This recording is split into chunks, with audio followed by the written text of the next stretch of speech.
amado. Dios bendiga a los pastores Israel Pozo, pastor Juan Carlos Pozo. Y Dios bendiga a los ministros, a los levitas que pues hicieron posible que este tiempo de adoración se hiciera con tanta calidad y excelencia. Gloria al Señor para siempre. Les invito, mis amados, por favor, a que vayan a sus Biblias al Evangelio de Juan, capítulo 5. Evangelio de Juan, capítulo 5. Es una historia corta, pero sí tiene un contenido sumamente interesante. Y de ello vamos a hablar un poquito. Vamos a resaltar varias características importantes que nosotros como cristianos tenemos que llevar consigo. Evangelio de Juan, capítulo 5. Alabado sea el Señor. Dios es bueno. La congregación que pastoreamos lleva como nombre Ministerio Internacional Jehová Shalom. Ahí estamos para servirle. Juan capítulo 5. Dios bendiga a mis hermanas biológicas que me acompañan, y mi madre querida Faustino Suero, madre que amo mucho, mi hermana Audrey Efraín Gaudí. ¿Conocen a Gaudí? Amén. Dios bendiga a mi colega y contemporáneo Francisco Mojica, hombre de Dios, a quien pues el Señor con quien me permitió el Señor en mi tiempo de los años de oro compartir tiempo bonito con él y con tantas personas que también están en medio nuestro y que vinieron a gozarse con nosotros. Juan capítulo 5. Dios bendiga a la pastora Mireya, mi madre querida, esa mujer de Dios que también tuvo mucha paciencia conmigo. Aleluya. Juan capítulo 5. Después de estas cosas había una fiesta de los judíos, y subió Jesús a Jerusalén. Y hay en Jerusalén, cerca de la puerta de las ovejas, un estanque llamado en hebreo Betesda, el cual tiene 5 pórticos. En estos yacía una multitud de enfermos, ciegos, cojos y paralíticos que esperaban el movimiento del agua, porque un ángel descendía de tiempo en tiempo al estanque y agitaba el agua. Y el que primero descendía al estanque después del movimiento del agua quedaba sano de cualquier enfermedad que tuviese. Y había allí un hombre que hacía 38 años que estaba enfermo.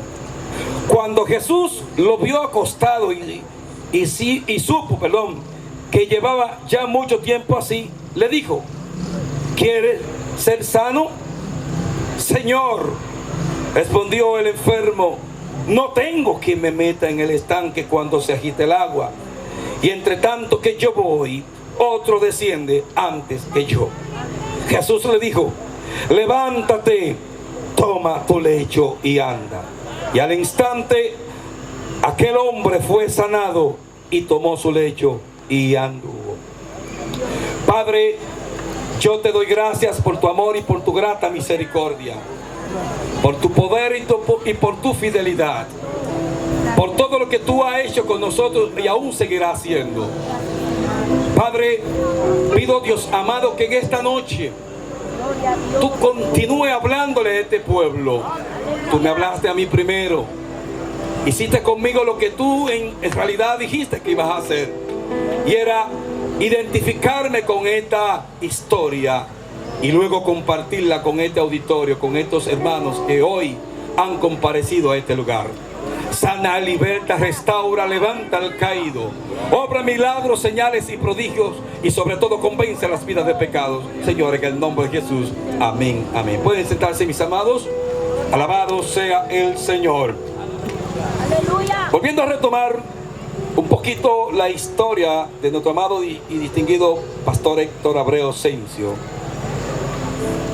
Dijo al inicio que él tuvo mucha paciencia con un servidor, porque en una ocasión mi abuela, poseída por los demonios, devota y fiel creyente de la santería y todo tipo de creencias desde el punto de vista religioso, me instaba a que yo pues de una manera u otra, la iglesia que por cierto estaba en la etapa inicial, por el pastor Héctor Abreu Asensio, tratara de buscar la forma para que esta congregación no existiera allí.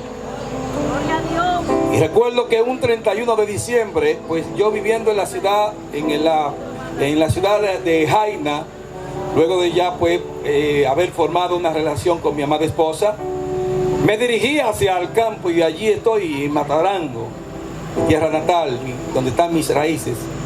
Y cuando veo a mi abuela, de una manera desesperante, porque ella le preocupaba esta iglesia que estaba ahí en el patio, y yo al verla en esta condición le pregunto: mamá, ¿qué es lo que le pasa? Porque veía que su condición estaba en deterioro desde el punto de vista emocional.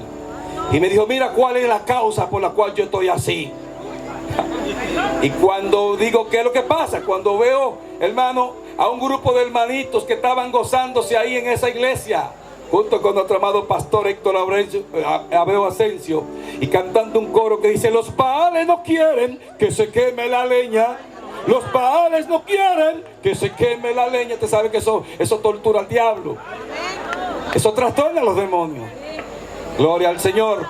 Y recuerdo que pues así mismo le dije: mamá, no preocúpese, cuente conmigo que yo me voy a encargar de esa gente. Y cuando me dirijo hacia donde estaban ellos parados ahí cantando en la marquesina, por cierto, de la casa de mi amada madre querida Fausta, y están gozándose con una iglesia, por cierto, de los Chivos, ahí donde el pastor Asdrúbal, ¿qué se llama, verdad? Y están esta gente chipeada y botando humo, hermano, humo espiritual. Y cuando vengo y le digo al diácono, creo que yo, no sé, había un diácono en la puerta, le digo: mire, oiga lo que yo le voy a decir, yo quiero que usted pare toda esa cuestión. Y dice él: venga, ¿quién es usted? A usted venirnos a nosotros decirnos que paremos esto. Yo le digo: no, paren eso, que mi madre, mi abuela está mala. Pues nada, él no me prestó atención, porque imagínense qué caso le va a hacer al diablo y a un hombre lleno de Dios, hermano. Y cuando vengo y cuando observo que no me prestan atención, lo primero que digo: no, pues preocúpate, tú verás ahora mismo. Y veo como 4 piedras que están ahí alrededor de un tronco de una mata de cereza. Y digo yo: ahora tú verás lo que voy a hacer, hermano. Y cuando agarré los 4 peñones, me armé de valor y me asomé a la puerta, hermano. Mire, debo decirle algo, no sé cuántos evangélicos cobardes hay aquí. Hubieron evangélicos que hasta por la ventana salieron corriendo y dijeron: el diablo llegó aquí. Y yo transformado, hermano, y apareció un tío mío con un machete y dijo: el diablo es así, hermano. Y la abuela mía, cuando vio ese alboroto, inmediatamente de que se sanó, porque eso es lo que quería el diablo. Y recuerdo, oiga esto, que había uno, y no voy a decir el nombre, que me quería meter mano y dijo: venga, ¿qué es lo que hay aquí? Es que hay que meterle mano. Pero hermano, usted sabe que a cualquiera se le va la guagua. El tema fue que cuando entonces el hombre agarró, y el pastor, con una sabiduría de lo alto, dijo: ten cuidado, no le meta mano, que tú sabes que no es él, es el diablo que está en él. Pero no sabían, mire, Dios es real. Dios es real. Oigan, y cuando vengo yo y agarro, y después que me dediqué el gustazo de desbaratar esa bendita vigilia, y me voy a la casa de mi abuela, y mi abuela está en allí, y que dirigiéndose carcajada, los demonios en ella, me tiro allá al lado de ella en la cama, y yo siento los quejidos y los demonios de pesadilla que tenía ella, porque ella me enseñó una letanía, que yo tenía que decirle: burro, burro, los demonios que se manifestaban. El tema fue que agarré, hermano, y no pude concebir el sueño, porque yo escuchaba una voz que me decía: tú tienes que irle a pedir perdón a esos evangélicos. Y era como una tortura que sentía en mi ser profundo. Tú tienes que irle a pedir perdón a esos evangélicos, hermano. Y no concebí el sueño. Recuerdo, hermano, que al día siguiente me dirigía allá al Cajuelito, allá donde vive nuestro amado pastor. ¿Sí o sí, pastor? Y voy donde él, así mismo, y digo: pastor, yo vengo a decirle que me perdone por lo que yo hice. Y él, como un hombre de Dios, me dijo: no te preocupes, Frank, que a mí me conocen, los hijos míos que andan hoy conmigo, que no me conocen aquí como Frank, sino como Pastor Francisco Pozo. Y me dice el pastor: no preocúpese, Frank, que anoche vino el diablo, pero ahora vino usted. ¡Oh, gloria al Señor!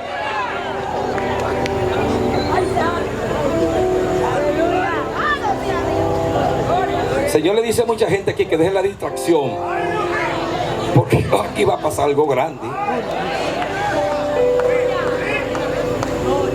Miren, hermanos, y cuando vengo yo y agarro, y nada, comienza Jehová a meterme por el trapillo y pasándome por el fuego, y ya te sabes, porque mire, hermano, levantarme contra la iglesia del Señor. Y yo esta palabra la estoy compartiendo con un hechicero que hay en esta comunidad, que si no se convierte el diablo se lo vas a llevar. Y no vengo a intimidar a nadie, pero vengo a traer palabra de Jehová a este lugar. No vengo a emocionar a nadie, pero vengo a dar lo que Dios puso en mi corazón a darle a esta iglesia. Amén. Y quiero decirle, hermano, que ahí entonces comenzó el proceso en mi vida para entonces Dios llevarme a esa iglesia donde años anteriores me levanté. Lo puse a coger lucha, a coger muchísima gente, hermano. Y luego ahí entonces me mete Jehová. Y muchos no entendían, porque ahí entonces me mete el Señor a procesarme, me levanto y me convierto, hermano. Mi esposa, cuando ve la transformación en mi vida, dice: no, pero espérate, yo tengo que probar lo que este hombre probó. Y se unió conmigo al ministerio hasta el sol de hoy. Casi 30 años en el evangelio, hermano, y no nos arrepentimos. Y no, mire, esto es lo mejor que puede existir. Aplauda al Señor, hermano, hueso seco. Gloria al Señor.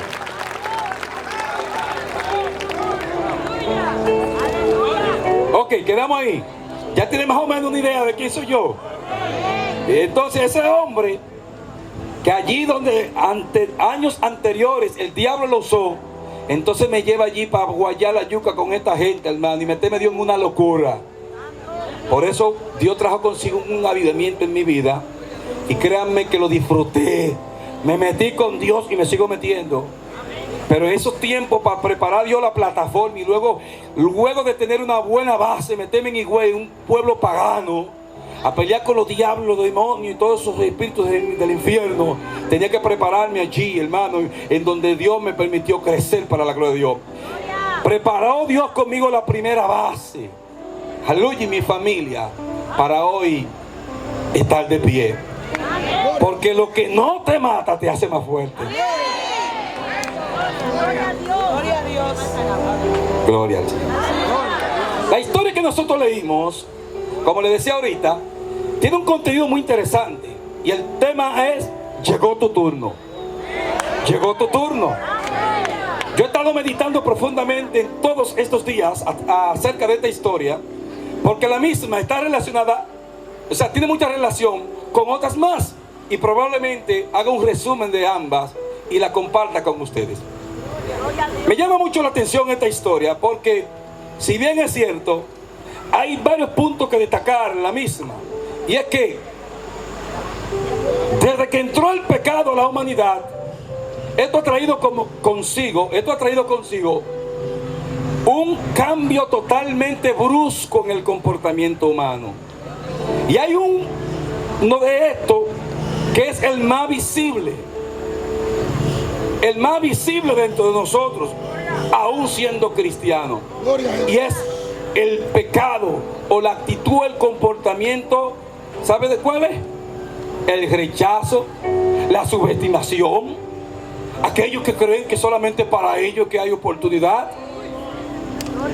aquellos que se creen la última Coca-Cola en el desierto, aquellos que creen que solamente Dios envió a su Hijo Jesucristo a morir por ellos, aquellos super santos, tan santos que ya se creen que son ángeles. Y de eso vamos a hablar hoy. Gloria a Dios.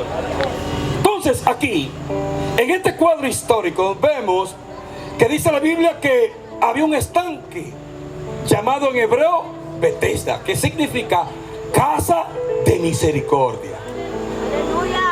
Y en este escenario dice que había una multitud de hombres, de enfermos, cojos y paralíticos que esperaban que el movimiento de las aguas, porque un ángel de tiempo en tiempo venía, agitaba las aguas, y el que se tiraba primero se sanaba o quedaba sano de cualquier enfermedad que tuviese. Estamos bien hasta ahí, ¿verdad? Sin embargo, dentro de este comportamiento había un personaje a quien lamentablemente los que posteriormente se sumergían en las aguas no lo habían valorado, no habían tomado en cuenta sus características, su condición como tal. Y este era el hombre que lo identifica la Biblia, porque no hace mención de su nombre, sino el paralítico. Probablemente el que tenía una parálisis más extrema dentro de los demás. Probablemente aquel que ninguno de los que iban allí de manera oportuna a recibir su milagro lo habían tomado en cuenta. Aquel miserable aparentemente, aquel rechazado por la sociedad, aquel insignificante, aquel que no valía la pena, que no era digno de estar dentro de un grupo social. Y dentro de todo esto se le aparece a Jesucristo, quien observa todo lo que estaba sucediendo, y al único que le dice: ¿cuántos años tú tienes padeciendo así? Oiga esto. El paralítico le dice: yo tengo 38 años esperando quien me meta en el estanque. Pero sucede algo, maestro. Cuando yo voy, otro desciende antes que yo. Yo me puse a hacer una analogía en base a lo que Cristo aquí hace con este hombre, y es que lo confronta. ¿Por qué? Porque probablemente en este hombre había un espíritu de conformismo. ¿Sabían ustedes que hay mucha gente que son conformistas? Que se conforman con lo que ya Dios hizo un día. Lloraba, yo ayunaba, yo buscaba al Señor, y ahora hay gente que está en repleto de promesa y solamente se complacen con ver a otro o ver el cumplimiento de la misma en personas que por haberse dispuesto a guayar la yuca, hoy Dios lo ha llevado a otro nivel mayor de gloria. Y contigo, ¿tú crees que no puede Dios hacerlo? Pues yo vengo a decirte en esta noche que llegó tu turno.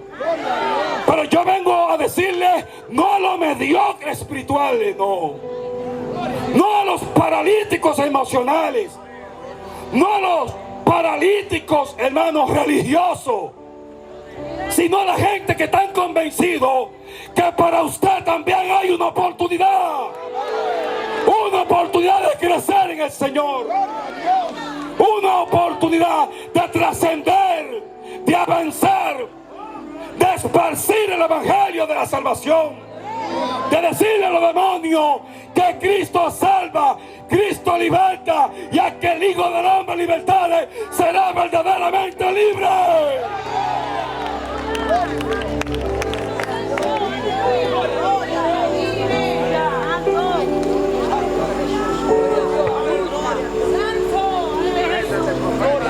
Jesucristo, viendo la situación de este hombre que dentro de su cuadro probablemente había perdido la esperanza, porque oiga, 38 años son 38 años.